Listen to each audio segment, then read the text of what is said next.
2025 വിട പറയുമ്പോൾ മലയാളികൾക്ക് ഏറ്റവും വലിയ നഷ്ടമായി കരുതാൻ പോകുന്നത് ശ്രീനിവാസന്റെ വേർപാടാകും.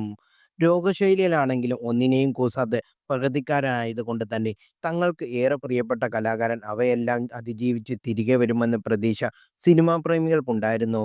നല്ല നടൻ, നല്ല തിരക്കഥാകൃത്ത്, നല്ല സംവിധായകൻ, അതിനപ്പുറം നല്ല ഒരു വ്യക്തിത്വം കൂടിയായിരുന്നു മലയാളികളുടെ ശ്രീനി.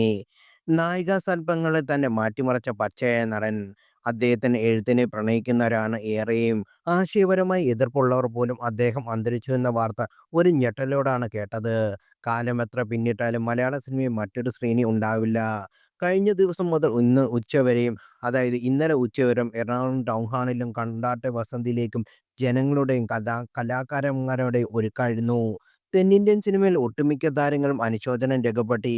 നാടൻ, സൂര്യ, പാർത്ഥിപൻ തുടങ്ങിയ സമയം കണ്ടെത്തി കണ്ടനാട്ടെ വസന്തിയിലെത്തി അനുശോചനം രേഖപ്പെടുത്തി. ശ്രീനിക്ക് അരികിലേക്ക് ആദ്യം ഓടിയെത്തിയവർ അദ്ദേഹത്തിന് ഏറ്റവും പ്രിയപ്പെട്ടവരായ മോഹൻലാലും മമ്മൂട്ടിയുമായിരുന്നു. ഏറെ നേരം പ്രിയ സുഹൃത്തിന് അരികിൽ ഇരുന്നു. പുതുതലമുറയിലെ താരങ്ങളായ നസ്ലിനും നിഖിലയും ശ്രീനാഥ് ഭാസിയും മുതിർന്ന ചലച്ചിത്ര പ്രവർത്തകർ വരെയും ശ്രീനിവാസനെ അവസാനമായി കാണാൻ എത്തിയിരുന്നു. പക്ഷെ നടി മഞ്ജു വാര്യരുടെ സാന്നിധ്യം എവിടെയും ഉണ്ടായിരുന്നില്ല. ഒരുപാട് സിനിമകളൊന്നും ഇല്ലെങ്കിലും ഇരട്ടക്കുട്ടികളുടെ അച്ഛൻ എന്ന സിനിമയിൽ ഇരുവരും ഒരുമിച്ച് അഭിനയിച്ചിരുന്നു. മാത്രമല്ല ധ്യാൻ ശ്രീനിവാസുമായി നല്ലൊരു സൗഹൃദം മഞ്ജു കാത്തുസൂക്ഷിക്കുന്നുമുണ്ട്. 4 വർഷം മുമ്പ് കണ്ടാനാട്ടെ ശ്രീനിയുടെ വീട്ടിൽ മഞ്ജു എത്തിയിരുന്നു.